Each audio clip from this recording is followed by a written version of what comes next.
Hi, this is Ed. And this is Phoebe.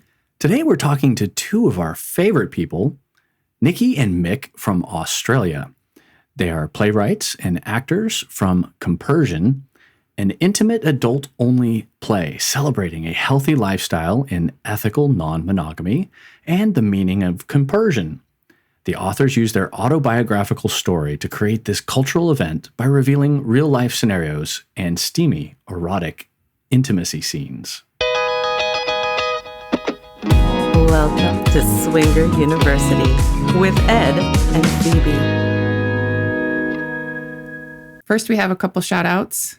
We have some new Patreon members that are supporting us, and we absolutely love your support. Betty and Larry and Asaki. So thank you very, very much. All right. Ed's going to introduce, I'm going to introduce Nikki. So Mrs. SR, or Nikki, began her performing career with a dance in education company touring Australia before further training at Broadway Dance Studios in New York. On her return, she ran the company for another 10 years while appearing in theater, film, and television. Currently, she works as a youth theater director specializing in disability arts and ASD. Her passion is social advocacy work on cultural diversity and recidivism projects within theater companies and local government organizations. And Mr. SR, Michael, or Mik, is a doctor of cultural anthropology, an actor, award-winning director, published playwright, and has toured internationally in the UK, USA, and Australia. In 2016, he broadcast the first live stream performance from Adelaide Fringe.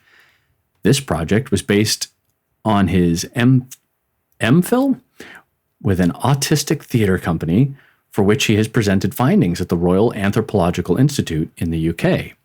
He is a freelance creative director for governments, commercial enterprises, and arts festivals, creating large-scale immersive art events. Welcome, Nikki and Thanks, guys. Thank you for having us. It's a pleasure to be here. Very excited. It sounds great in your accent. You can read our CV anytime you like. So we really thought your CV was important to read because for a play of this nature on conversion, it's not just someone who decided, we've been swingers for a few years, and what the heck, let's try something new. Let's just create a play. This is not a small undertaking by any means, and you have a wealth of experience and knowledge behind you. And as longtime swingers, which we are going to get into, there's a lot of thought and a lot of hard work that has gone into this. So as we see all over our industry now, there's podcasts popping up everywhere and swinger games and all kinds of crazy stuff. But I really think there's something different here that you guys have. I know there is something really different, and I'm really excited to get into it and discover and share with everybody what it is you have created. So, Awesome. So explain a little bit about what the play is about, and then walk us through what happens, how when you get there, and what happens in the theater. Well, should I take the first part of Yeah, that? go for it. So the play is, as you mentioned at the top, an autobiographical or a collection of autobiographical stories. So experiences that we went through as we were emerging into the lifestyle.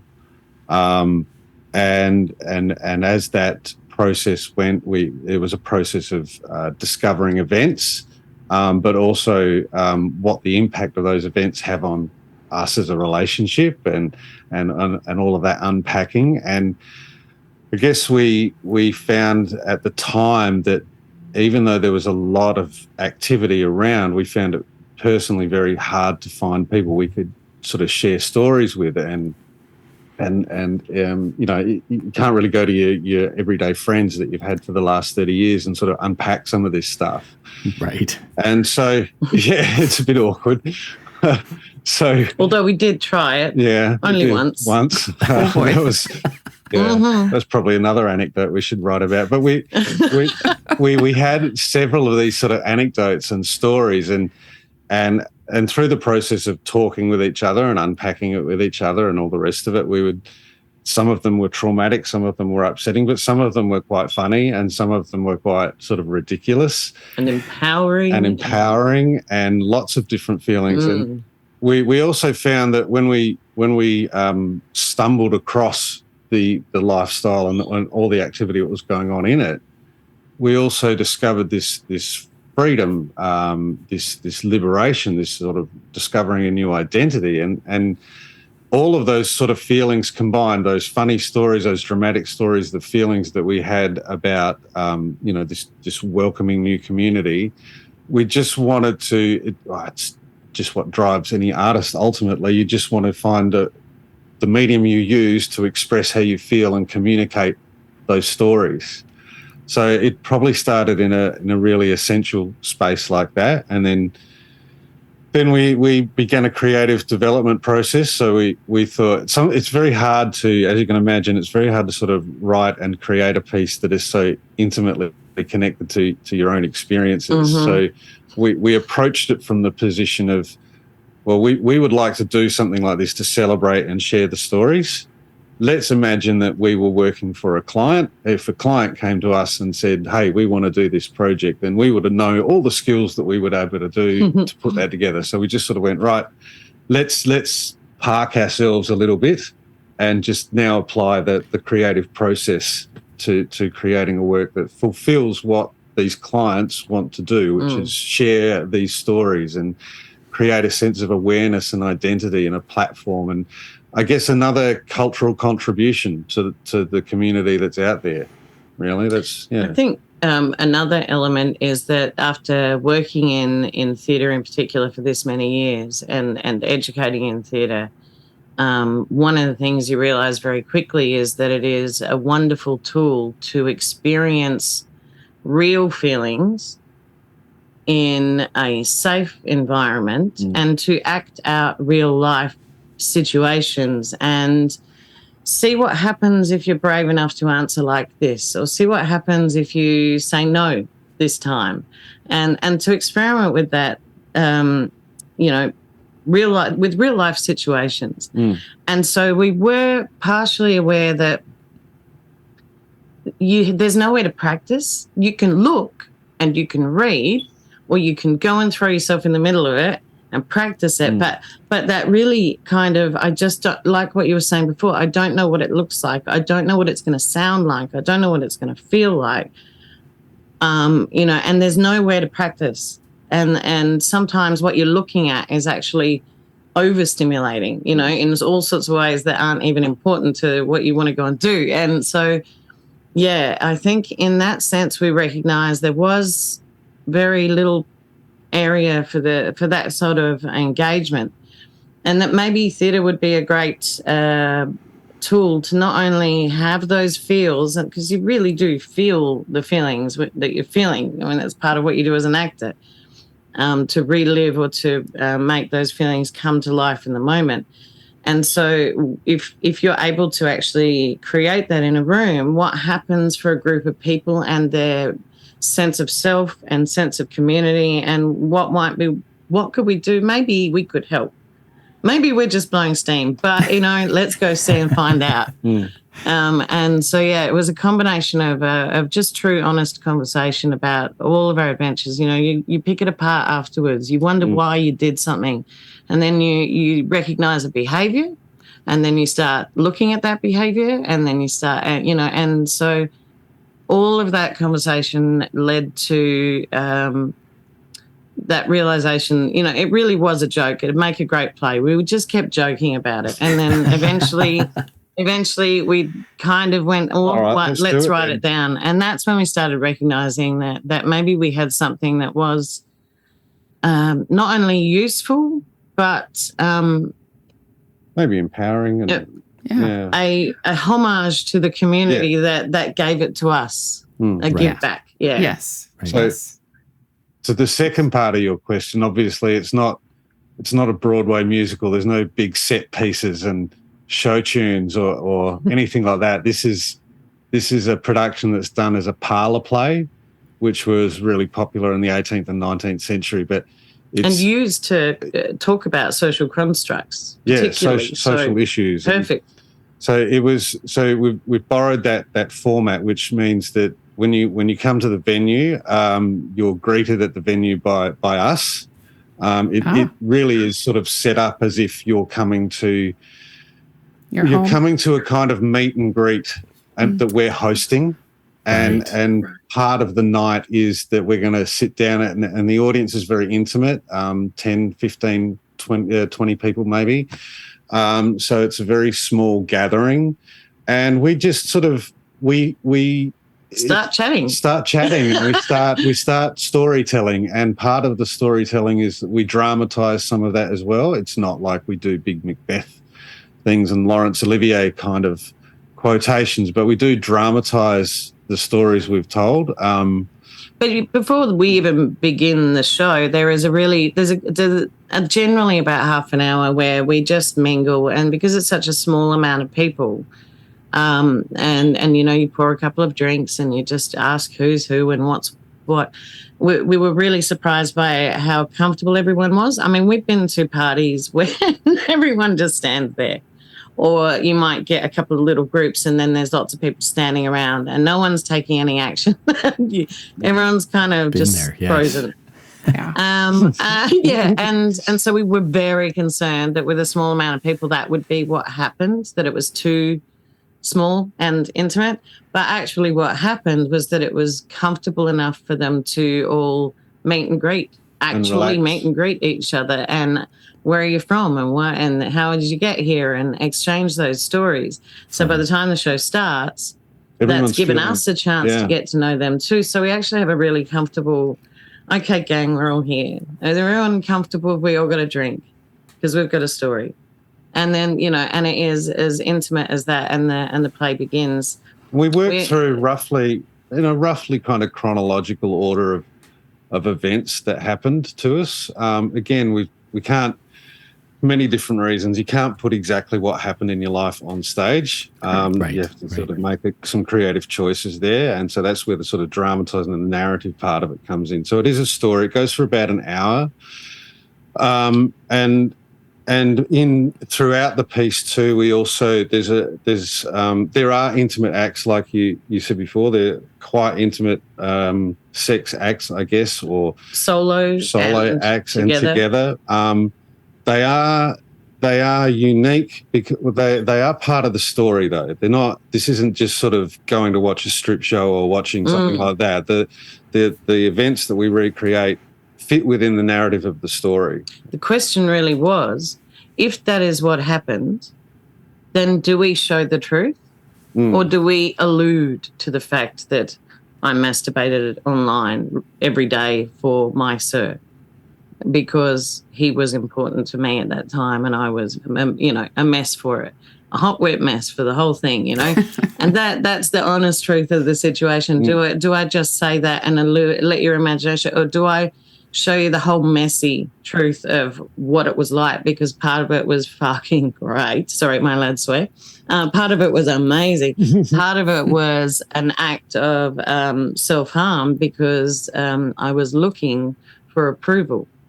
I hadn't met myself yet, my own personal needs, and I was looking for it somewhere else. So if I'm going to be really honest about that, this is what it looks like. Yep. This is how it felt. And I was really scared that the reaction from I didn't quite know how to manage that or how it would be received. But, oh, my God, my heart exploded when I turned around and faced the audience again after having done the act was actually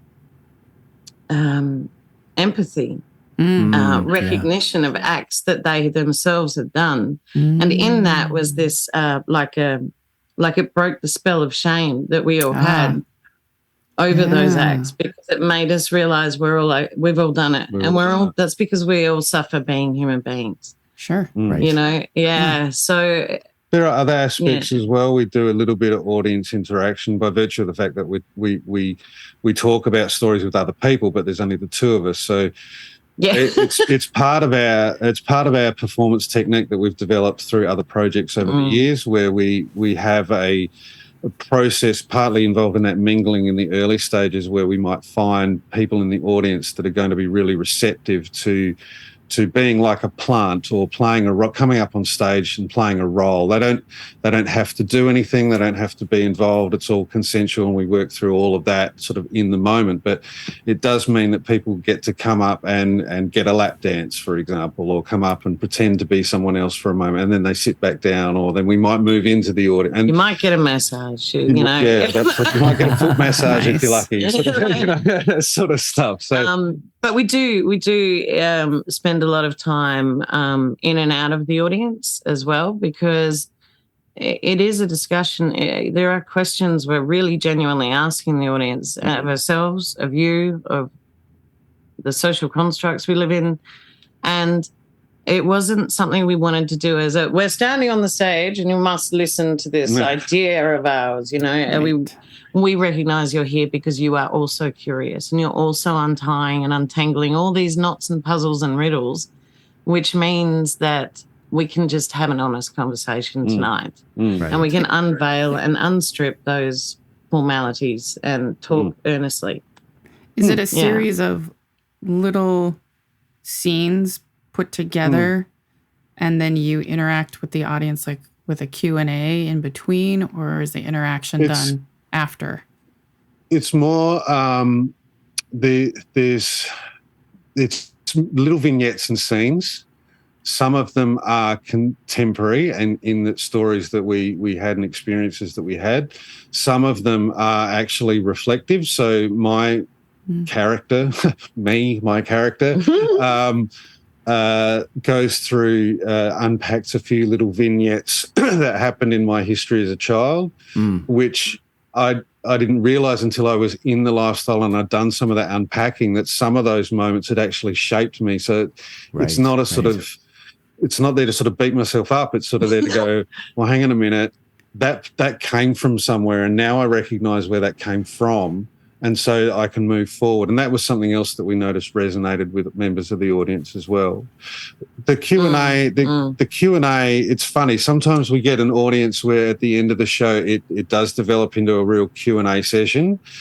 And other times it just becomes a real, like everyone goes up and plays pool and has a drink and just talks to each other and just swaps numbers, does that. So we kind of try, and I think that's what we're trying to do really, is just create an environment that lubricates more of that social atmosphere, or that ability to talk, whether that's to express in that kind of Q&A way, or just to feel comfortable around other people without pressure. And we just sort of create that moment and then facilitate it and guide it at the end, whichever way that goes. Yeah. Right.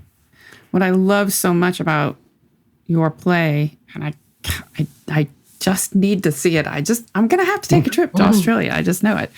Well, we're going to have to come over there one way or the other. That seeking of knowledge that Ed and I did 10 years ago when we first got into swinging, we experienced the same thing that you guys did, where there just wasn't anyone to talk to. And we did, and we searched, and we searched, and we searched for answers. We scoured the internet. They weren't there. And we listened to the podcasts, and they were all the revisionist history of stuff. And of course, everything was rainbows and unicorns, and nothing really talked about the pitfalls of what happens. Like, not every night is exciting. Not every experience is great. Not every conversation is lovely. And it's hard to, I think, we've noticed too that there's a lot of people in that space, podcasts and therapy and counsellors, and there is actually a lot of information out there. Right. Now, but I think there's now definitely, in the last and more, even in the last 12 couple months, of years, it's just, and the academic research, there's a lot more academic research in the space now, and that's I don't know about a lot, but well, comparatively, but we realised that.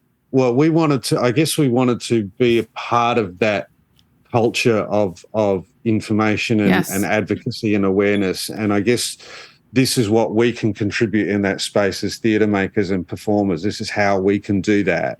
Yeah. But I think also that theatre, like Nikki was saying earlier, it's kind of the original virtual reality. You can kind of live it. It's vicariously through us doing it for you. Smell the perfume I'm wearing as I'm sitting right next to you with my hand on your leg, which I asked if I could do while I tell you the next story. Yeah. You know, and it's a different thing again, you know. Yes. But I think on what you were saying, Phoebe, before about not everything is beautiful in the lifestyle, and that is definitely one of the traps that I fell into. I just thought it was so fantasy and so glamorous and so exciting and all of those things. And I guess where that led me was exploring a whole heap of fantasies and woohoos and away from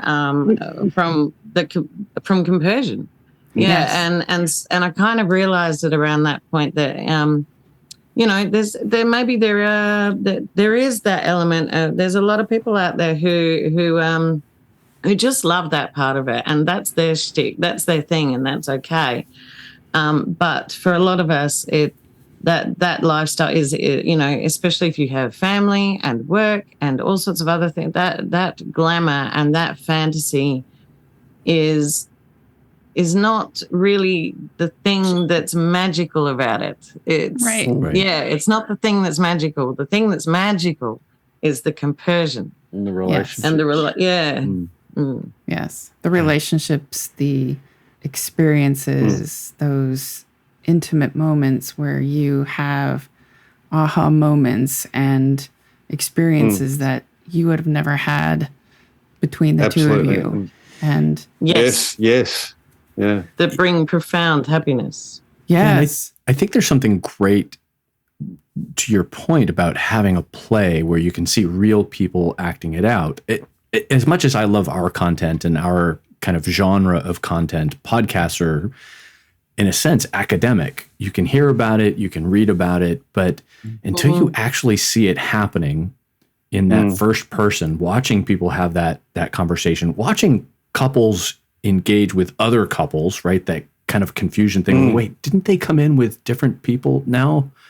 And you know, sorting out that whole interchange. And I think what's really nice is that this play gives you a happy medium between jumping into the pool and being able to watch people swim around and kind of get a sense of what it's like, and not watch a movie of it where you don't get that sensory interaction, right? It's a nice kind of segue into the experience, which is really, really cool. Mm-hmm. We noticed too that some of the you know, polyamory and swinging is sort of cropping up in more and more mainstream media and TV shows and things like that. And even in that space, it's good. They're good. It's good drama, and they're good writers, and they're good at what they do. But let's face it, it is what you're watching is a highly processed content. It's gone through a lot of layers of censorship or creative decision making, and so. And you know, they cast people that look beautiful, that don't look like me, that don't look like, you know, so it can actually be alienating. And so Absolutely. we hope anyway, well, it's, you know, it's certainly, we're certainly not supermodels and we're certainly not glamorous celebrities. What you see is what you get. And we did have that discussion. If we do this show, like, we're not supermodels. You know, we are not young. We are not.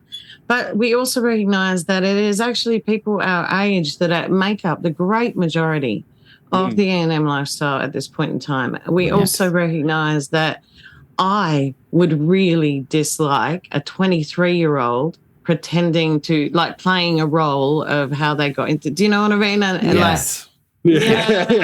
Actually, I don't want to watch you tell me this because you're 23, and you know, I would struggle with that as an audience member, you know, like. We kind of, I did go through that whole thing. I don't even know if I want to get up on stage and strip at all, right? To be honest, because it's different than being at a party or an event or a session. Yeah. And but in the end, you know what? This is also the truth of the lifestyle. We are real people. We're not the black and white pictures with the beautiful models. and all that, look, we are beautiful and we are incredible, but we're, and we're not 23 anymore and we're not any of these things, and we're incredible and happy still, Right. Exactly. Yeah. Exactly. So you've been married, what, 20 years now? Yeah. 20 years this year, yeah. And then how long we've been have together you? for 35, I think, 30, something like that. We met when we were 14 and 13, respectively. And I still admit that I fell in love at first sight, but I took a few years to convince her the other way around. I was a very free spirit. That's amazing. And then how did the first conversation start? How did you even discover, swinging or opening up your relationship to somebody? Well, yeah, we get asked that question. We get asked the question, who asked the question first, quite a lot. And I fully recognize why that question is asked, but it didn't happen that way for us. So it's kind we were probably always non-monogamous, but we just I think we just kept blaming it on the booze or the atmosphere or what they were wearing, or and then we just put it away for a while and forget we did that until the next time we were and so they're the vanilla we couple were doing that gets together with friends for a vanilla barbecue. They end up in the hot tub and everyone swaps, and then they go, "Oh, that was fun. Let's never do that again." And then it's a hot tub effect. It only happens. It's localized just to the hot tub. That is true. But it was always incidental, and we kind of went, "What is that?" Oh, I don't know. Oh, it was kind of fun. We'll let it go, and and then we kind of incidentally happened upon E&M Lifestyle somewhere online. Well, we just started. Well, we just sort of, I think, went, what the heck is this? And what's going on? And what are we, maybe we need to look for an outlet. Yeah. And so we just started looking around our local town, and we found this club, and we thought, oh, hey, that sounds like a good experience. Let's go. What the heck's all this going on? Oh, wow, I didn't know this existed. And so, we didn't really have that kind of. But the more we learnt about E&M, the more we went, maybe we should have been doing this a long time ago. I get it. But by then we'd had 20, we'd had, I don't know, 15 years or so of pattern behaviours in a what we thought was the right way to be married sort of thing. And so, then it was the unpicking of all that, happily and willingly. But wow, what a journey! Huh? Yeah. Wow, I love that. I just love everybody's journey and how it's so different. Fascinates me. Yeah. We have heard of other couples that have kind of just stumbled into the whole thing and realized that there was a name for it. Yes. Yeah. It's like, oh, this is just what we do. Yeah. Yeah. And it was like, oh, we found our people. Oh, right. I mean, we knew what swinging was, but for us, when we discovered, this, we kind of associated just with swinging as we knew it, which was keys in the jar, and more closer to probably to dogging than actual swinging. That was our image of it. And so the initial reaction was that it was just a bad shame job. That if anyone knows you are this, you're out socially. You're an outcast. Right. This is not acceptable behavior. And if you hear about people that are doing it, then it's did you know? And so that was the image we had of swinging. And then when we started really opening it up and discovering more about the E&M as a lifestyle, as a choice of the ethical. Oh my gosh! Then we realized, no, this is something else. This is So our audience is predominantly the United States, and I'm familiar with the term dogging. But I'm not sure the rest of our audience is. I'm not. Phoebe is not.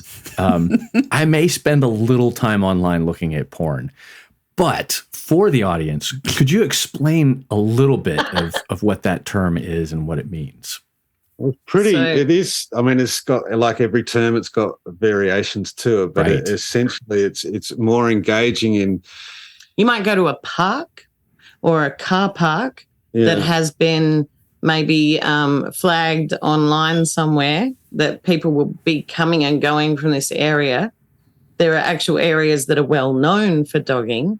So you just go in your car and you wait, and you get the kind of look from someone, and then you just go and have a raunchy, hot, hard, fast time with a complete stranger or a few complete strangers in a very public place, really. Wow. So Yeah. it's not my idea of a rush, but I get it. I totally get it. Sure. But Yeah. But it's more about that just hard and fast sex with someone who's an anonymous and a stranger, and that kind of environment. Yeah, we exciting kind of realized they're new. Very, It's in a risky spot. Right. Yep. The equivalent that we have here is the whole glory hole experience, where you show up to the adult bookstore, you don't know who you're going to meet, kind of a thing.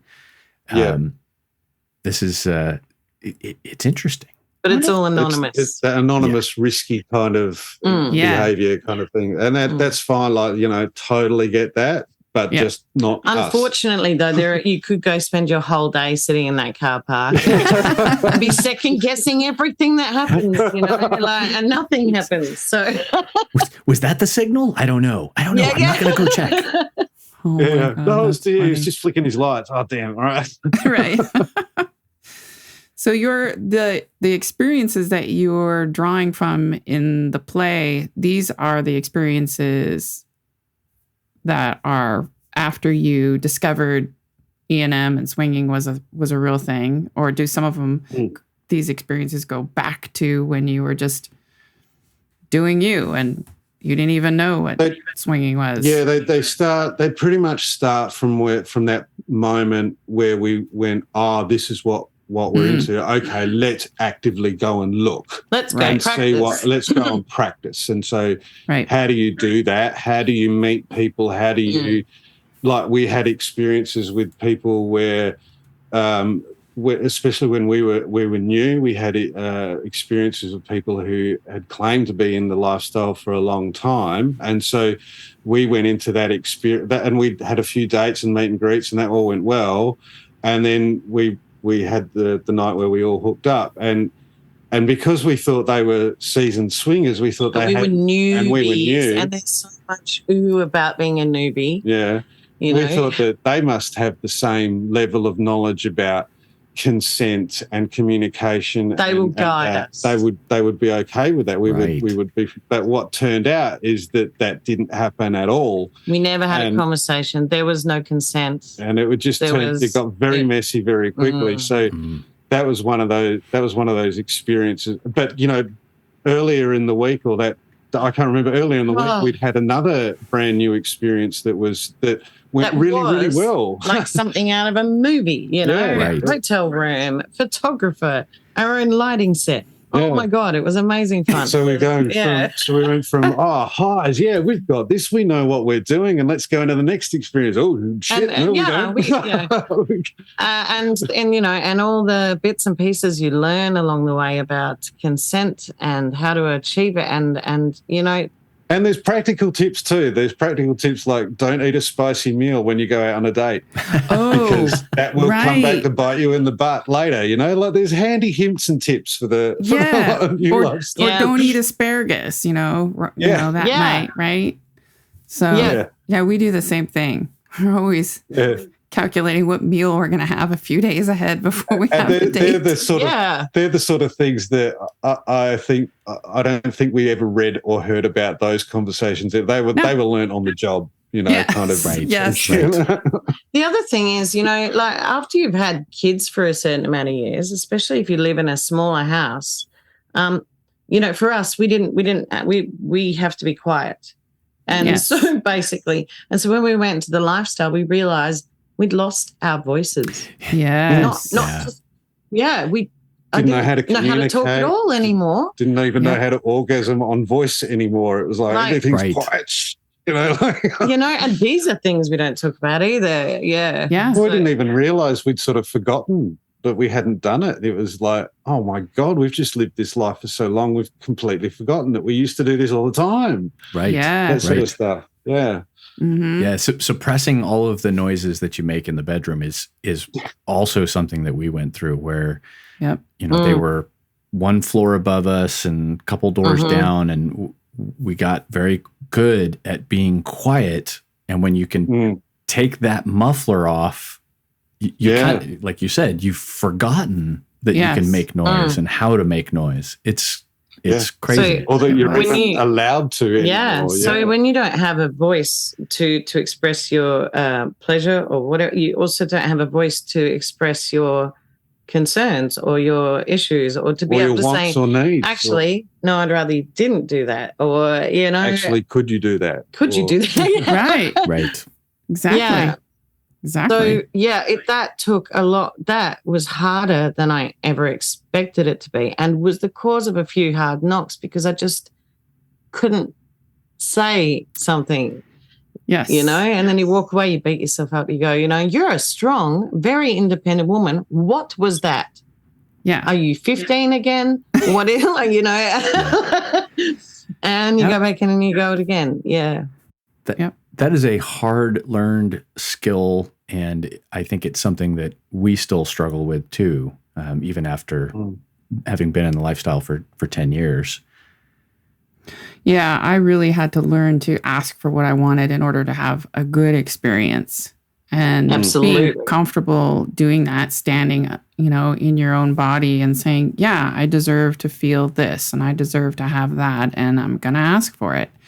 And, if it's not pleasurable, then, I don't have to lay there for a subjective set of time just because my partner's having a good time. I can get up anytime I want to and leave, right? I mean, or move to the different side of the bed, or, do something different. So there's all these things that you think that, well, my partner's still engaged with this other individual, so I must stay here too. But no, you don't.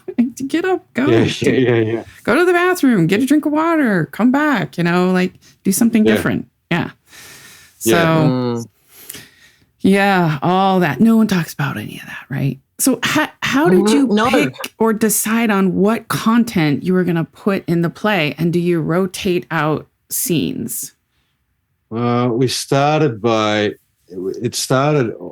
probably as almost a journaling exercise for each of us. We just wanted to write, like we realized when we'd had a shared experience, but we'd had individual experiences of it.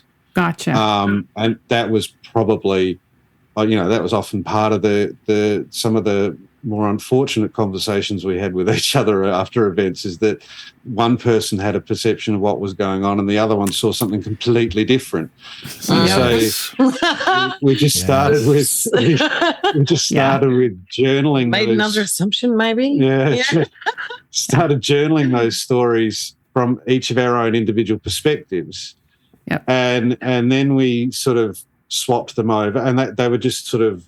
We let each other kind of edit. So Michael might write a whole scene about his childhood and how he was introduced to sexual education by his father or something like that, and he'd go, I think it's all right, but have a read. And so we'd swap over, and then we'd talk back to that, which initially, I'm going to be really honest, was a little bit painful sometimes because you think you've been honest with each other and with yourself till you sit down and start writing it out and reflecting, and then it all comes out. And then you go, do you know what? I think the real truth of this whole shebang that happened here was actually all about this, and then you're discussing that. So, it did crack open some stuff for a while. It did. And having to relive some of the moments that you maybe didn't enjoy or weren't proud of. Or to stage them to restage a moment that was awful. Okay, how do we... And so sometimes we did recognize that certain stories didn't actually serve any purpose towards what we wanted our audience to come out with. Right. It was great for us. Cathartic to write it down. Might make another great play. We'll put it aside. But this one, and this one, these are powerful because this one demonstrates consent. This one demonstrates consent backwards from the male, abuse, sexual abuse, but from the male, not the female having had it done to them. This one demonstrates this, and this one demonstrates that, and this one shares this truth. And so I think we collectively picked what all of those elements we wanted to really harness and cover. And each story that did that best. Yeah. Nice. And then we shelved the rest. And then we sort of then we had to change hats and sort of act as that sort of script writer, that separate person for the client, and just act as a dramaturg and a script writer and go, okay, what's going to make sense in terms of that? Right. And then it was a different hat again when we went, okay, now we got to put it on the floor. How do you stage that? How do you represent that? How do you cope with sightlines and costume changes? And well, it doesn't make sense if we go from here to here. Okay, so let's put that scene there and we'll move that one over there. So it started very, I guess, overall it started very kind of formless and shapeless as an expression. And then as the process goes along, we sort of refine it. And even now, this new season that we're doing now, where we're still refining the performance. We're still developing moments. We're still like that moment, like, you know, we might do a performance and we go, we got a reaction from the audience there that we haven't got before. So what are they picking up on? How can we enhance that moment? How can we make more of it? Right. So it's constantly evolving and refining as we go on. Yeah. And we will still sit down in rehearsal and say, okay, what is the purpose of this scene? Why are we here? Are we just doing this so we can say we get to hook up with a massage therapist regularly? Well, that is cool. We should shout that from the treetops. But is that the only purpose of this scene? No, the actual purpose is the friendship and the connection this person gave to us. Yes. And the returned connection that he gave to us. Right. Well, let's not focus too hard on that. That's, and so it is important to keep questioning and that, like I say, that gets determined also by the responses of the audience as well. I mean, that's also the beauty of theatre. It's a two-way conversation. Every show is different. Every audience comes in. Some audiences laugh a lot and respond a lot. Other audiences are really quiet. Pin drop. They're the ones that are listening really hard. Right. Yeah. Those sorts. Yeah. So we had you guys on. I had a request that you guys would recite a few lines. Are you able to do that? Yeah, sure. I've got here one of my opening monologues. A little sample. This will be sample. It's sort of this monologue. Sort of, it's early in the play, so it's kind of trying to set up what the play's about and where the journey is going to take us towards. We've greeted everyone. We've officially welcomed. We've explained who we are, what we're doing here, what the play's about to be about. We've given a very quick demonstration on consent with an audience member, which is good fun. And then we've stripped naked, and that's in the first 5 minutes. And this is when Mik does this speech. When was the last time you had a brand new feeling for the very first time? Can you remember? I'm not talking about new experiences that redefine existing feelings. I mean a new feeling, an emotional, psychological, physical sensation that is not connected to any previous experience. Maybe you've had a feeling, but not the word for it. Schadenfreude, great word. It means to take pleasure from someone else's misfortune. It's German for suck eggs. But what's the opposite? Have you ever had that? Do you even know what it is? Okay, different example, jealousy or envy. Now, they are different, but for now, we're just going to bundle them up under a definition of anger or bitterness at another's joy or pleasure. We all know that one. But can you imagine the opposite? Have you ever desired that? Does it even exist?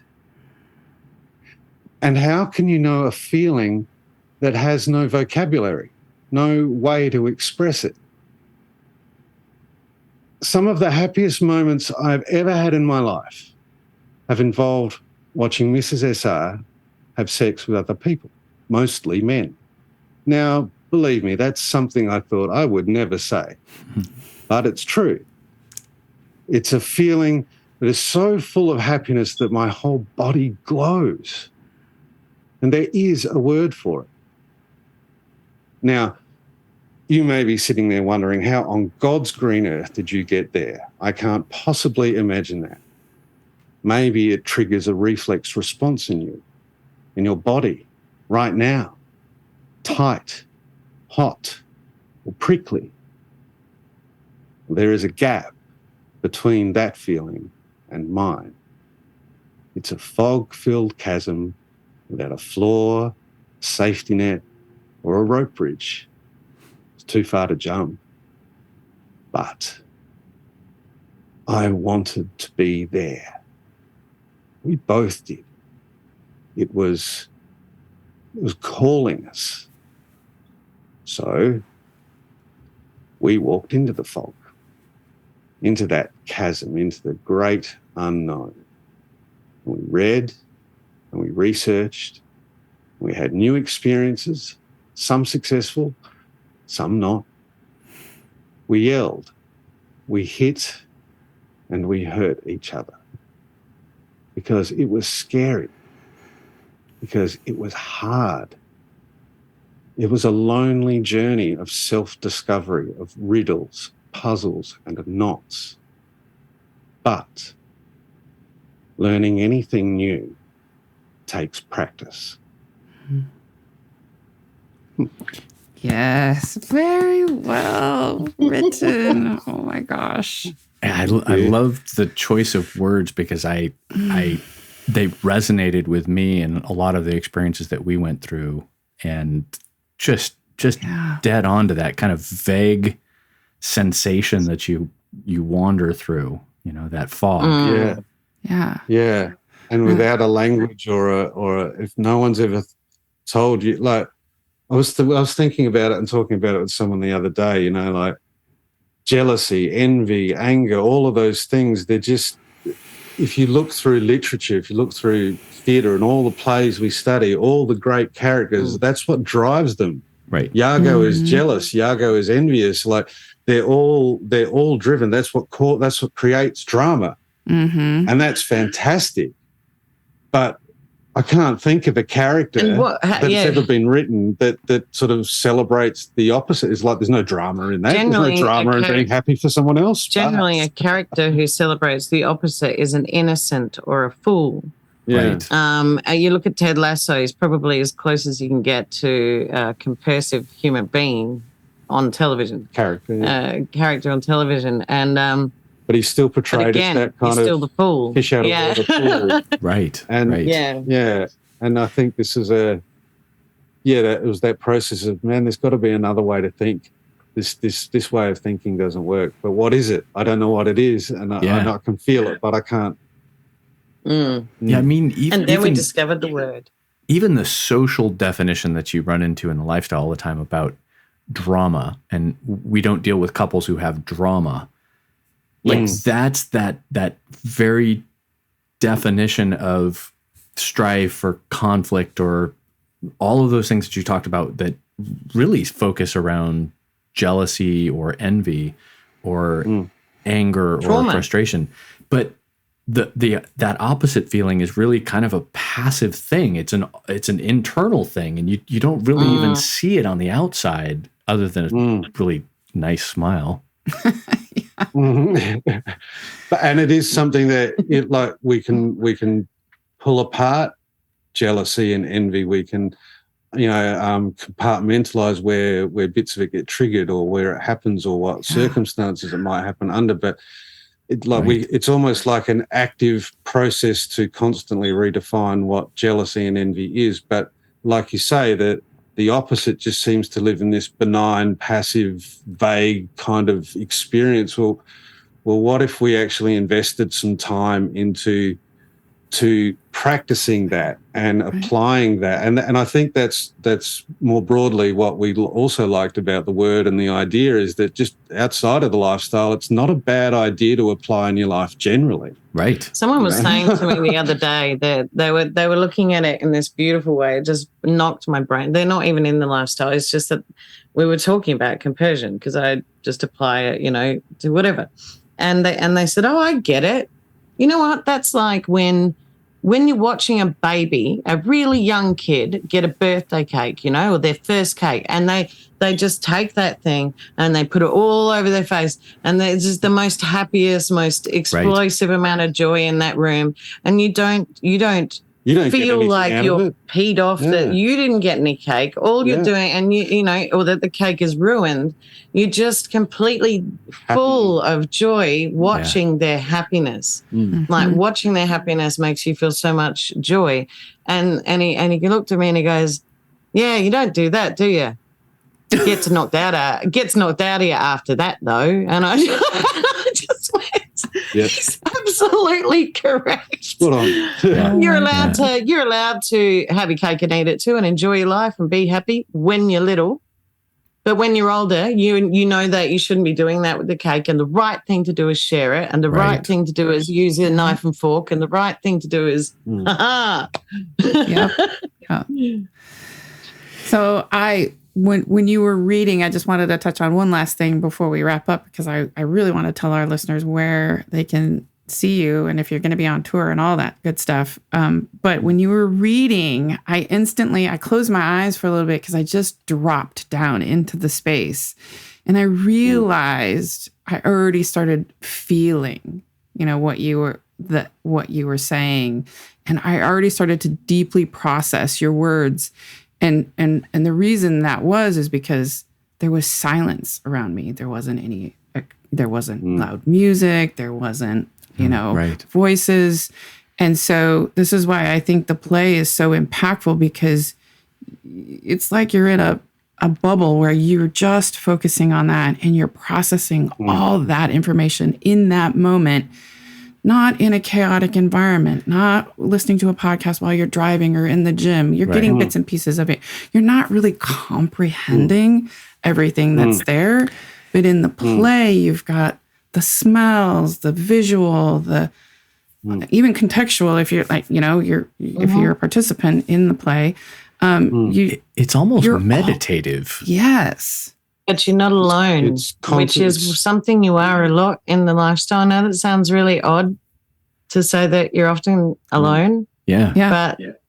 But it's nice to be given that time and space, but to not be alone in it for a change. Right. Yes. Yeah. Yeah, that's true. Oh my gosh. I love what you guys are doing so much. We're so happy. So where can everyone well, let me where can they find you? What are some potential tours? How do people find you? What kind of feedback are you getting? All this good stuff. And how can people support you? Okay, well, probably the best place to start is the website, which is just steamyromantics.com. Okay. From there, you'll be able to pretty much find everywhere else we are. We have a Patreon page for supporters to help us continue creating, and that was based. Thank you very much for that advice. Yay. That was fantastic. Yeah, it's been working already. It's awesome. Patreon's great for us too, because it's actually a space where we're not. We can talk about the creative process and all of the bits and pieces of our lives we generally wouldn't share on Twitter or Instagram or other places. It's kind of like we've kind of used it like our kind of I don't know, if you were to go to an artist or a pottery studio, it would be the place where they sort of put up the new work and put up the new idea and something that works. Very much. Or something or a brain worm, one of those thoughts that just keeps going around and I can't get through it. Maybe someone out there is feeling it too, or someone had experience, and it's very nice to be able to share those thoughts somewhere into the Ethernet. If you're a Twitter follower, then this whole thing started when we created a shared Twitter account, and really we created it almost as like our own photo journal. Like when we're old and decrepit and we can't do this anymore, we want to look back on the things we did. So we started it like that. So good, right there. Yeah. And it just kind of grew from there, really.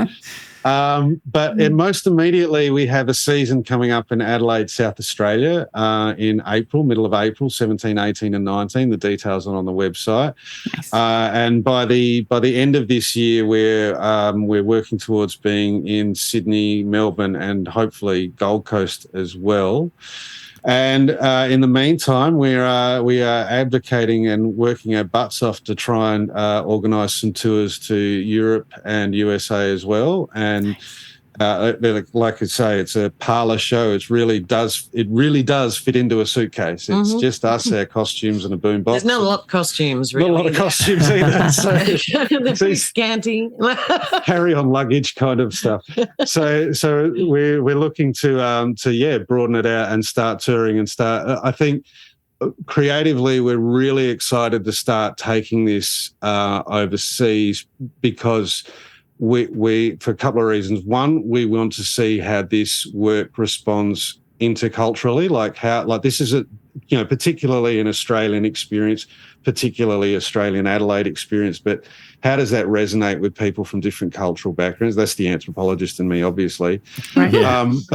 But also because of the way we work,